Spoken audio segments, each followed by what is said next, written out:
indicator that your brain is adapting.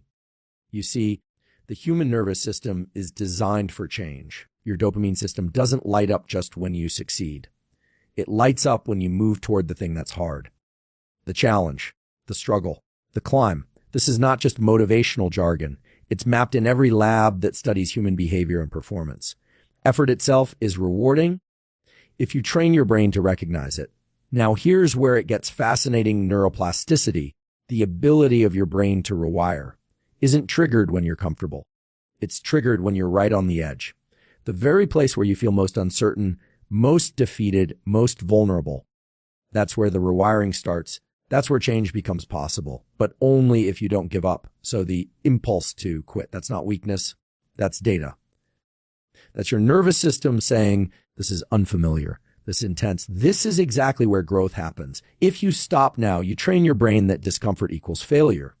But if you push one more rep, one more try, one more second, you build a different brain, a resilient one, a dangerous one. The science is clear. Mental toughness isn't something you're born with. It's something you train like a muscle. Cortisol, adrenaline, dopamine, they're all part of the chemistry of persistence. Your biology is wired to evolve when you stay in the game longer than your emotions want to. So here's the truth. The next time you feel like quitting, don't see it as a reason to stop. See it as a signal to start. Start leaning into the pain, into the friction, into the growth. That's not just motivation. That's neuroscience. And it's your edge. You're probably feeling that tension right now, the pull between pressing forward and pulling back, that internal voice telling you, this is too much. You're not cut out for this. But here's what most people don't realize, that impulse to quit isn't a sign of failure or weakness. It's a function of your biology. Your brain, specifically your prefrontal cortex and limbic system, is constantly evaluating your environment for threat versus safety. When it perceives sustained effort, uncertainty, or pain, it interprets that as a threat to homeostasis. And what does the brain do when it senses a threat? It moves to conserve energy. It sends the signal, shut it down. As at Stanford. This is the same neural circuitry that would have told early humans to stop chasing an animal before they collapsed. The same system that shuts down non-essential functions when we're under intense stress. It's deeply wired. But here's the critical thing in the modern world. This protective signal is often miscalibrated. You're not running from a predator. You're pushing toward a personal goal, a mission, a purpose. Yet your brain treats that uncertainty and discomfort the same way it would treat danger. It tells you to pull back at Stanford, not because you can't continue, but because it doesn't yet know that you should. Roles at Stanford, that moment where everything in your body is telling you to stop. It's not a failure point. It's a decision point. And your brain is waiting to be shown what comes next. Will you train it to see difficulty as danger or as the path to capability? That's the difference between staying stuck and building a new level of strength.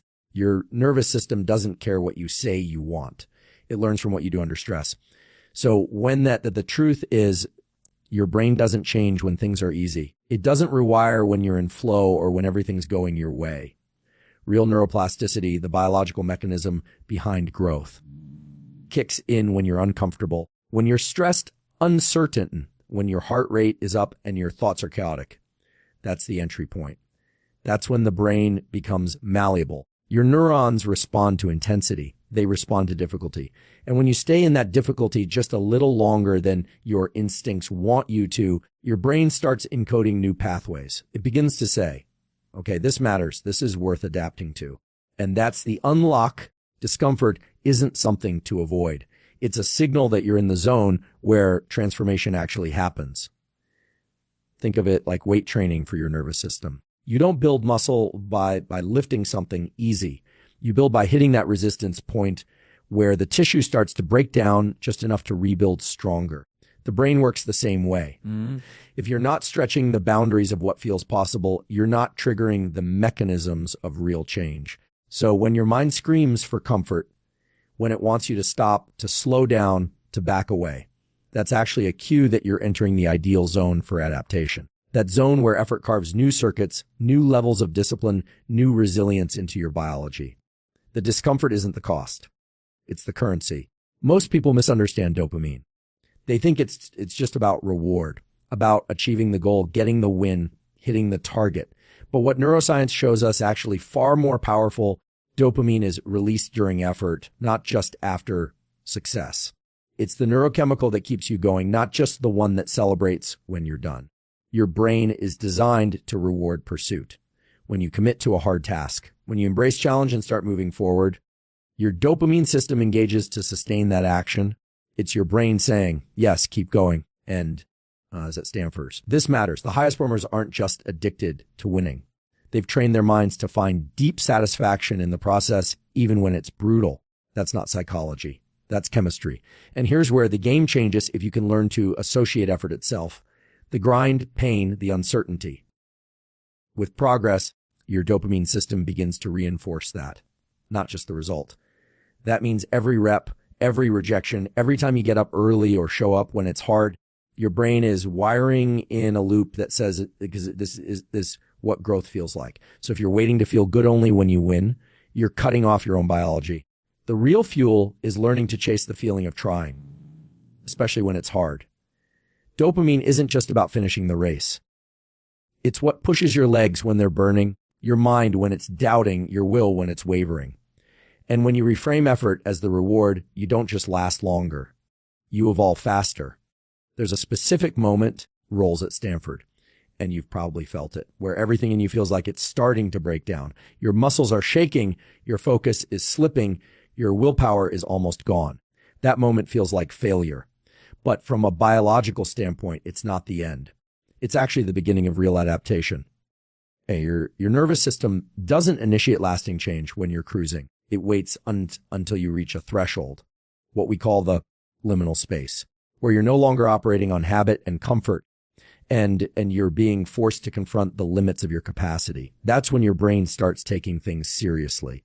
That's when neurochemicals like norepinephrine surge to increase alertness when BDNF, brain-derived neurotrophic factor, starts to rise to help wire in new circuits. At Stanford, that's not failure. That's plasticity in motion. So when you feel like you're about to break, what's actually happening is your brain and body are transitioning out of maintenance mode and into growth mode. The struggle isn't a sign that you're too weak. It's a signal that you've pushed past your previous baseline. And here's the key. If you stay there, even for a few moments longer, your system starts upgrading. You're not breaking down. You break through. This is where most people stop. Right at the edge of the window where progress is finally about to happen. But the science is clear. The capacity to change, to improve, to toughen lives in that window. And the longer you stay there, the more your brain says, this is who we are now. There's this myth that some people are just born tough. That grit is something you either have or you don't. But when we look at the neuroscience, that couldn't be further from the truth. Mental toughness isn't a trait. It's a trained response.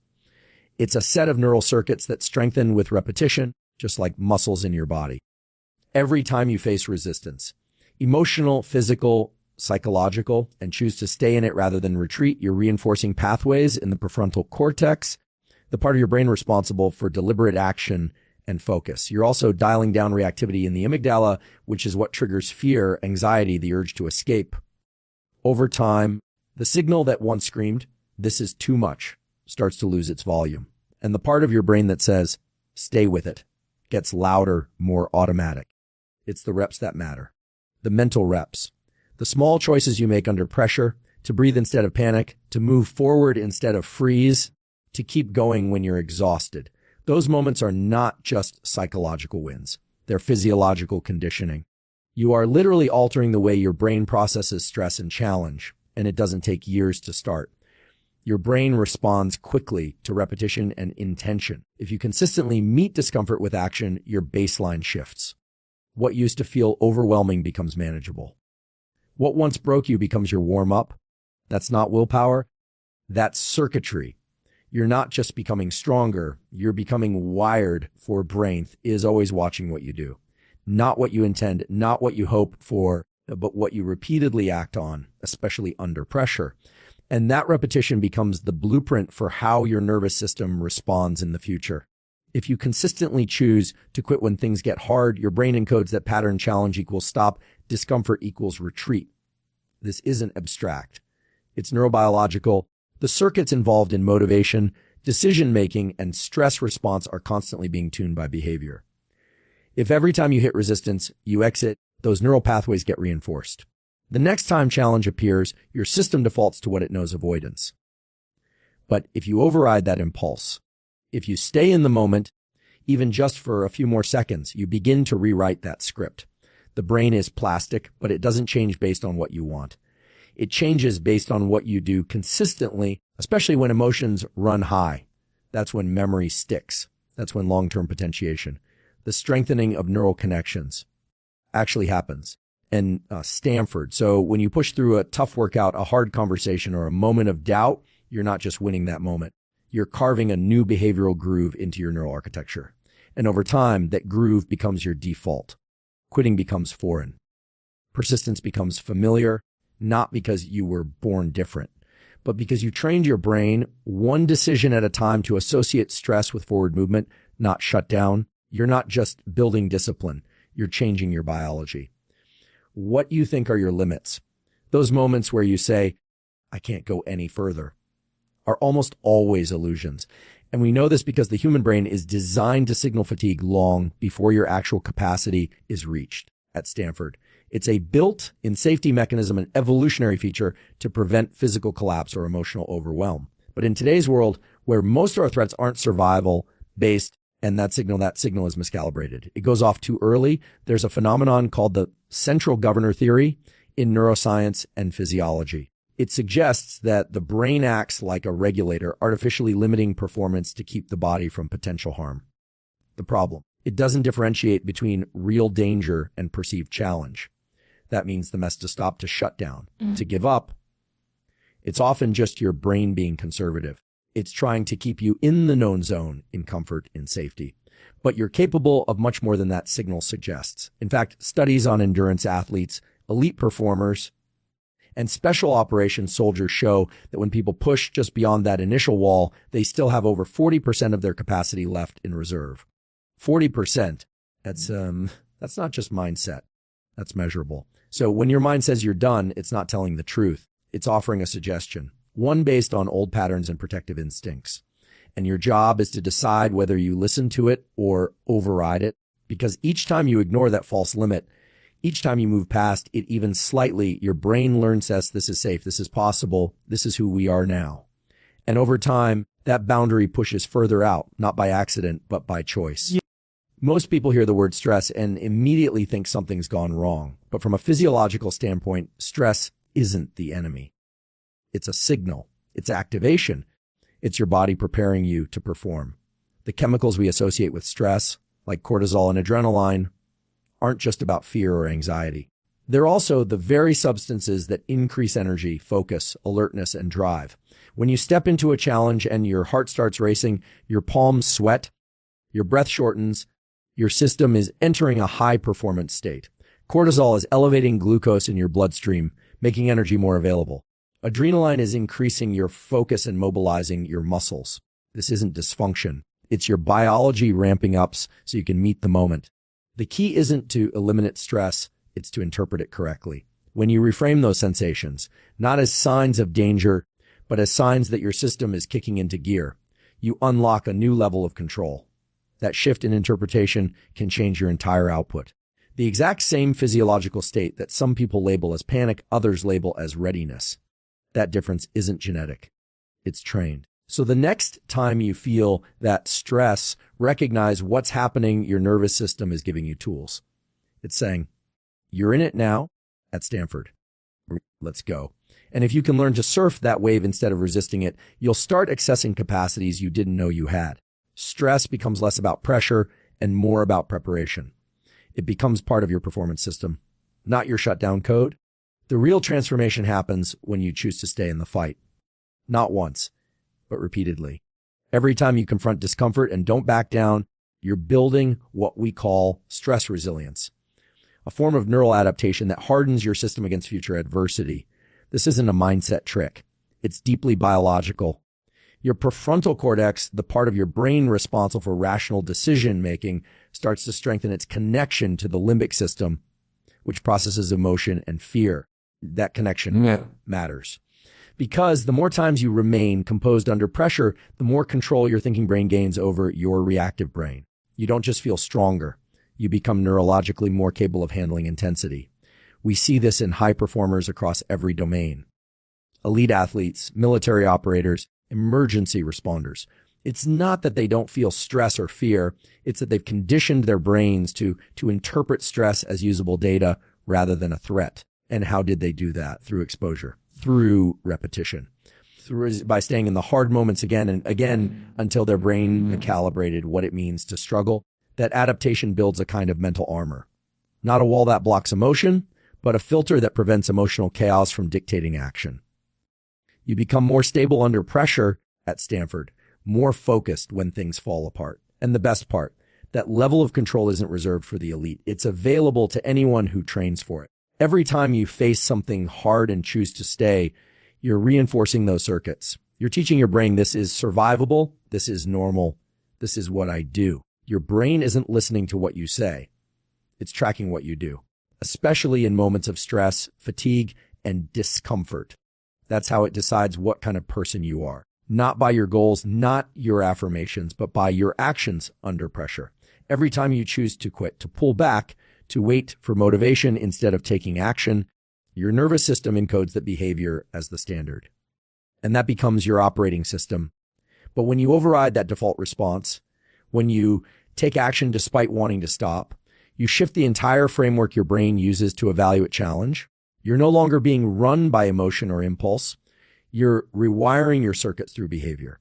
That's how the brain learns. It watches your patterns. It adapts based on repetition. It doesn't care how badly you say you want it. It cares about whether your behavior proves it.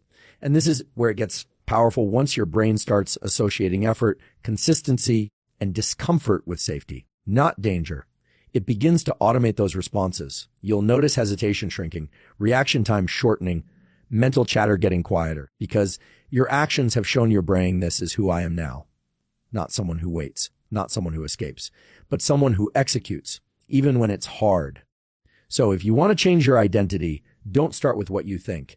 Start with what you do, because your nervous system is always taking notes. And the patterns you repeat under stress, that's what builds your baseline. That's what determines whether you stay stuck or break through.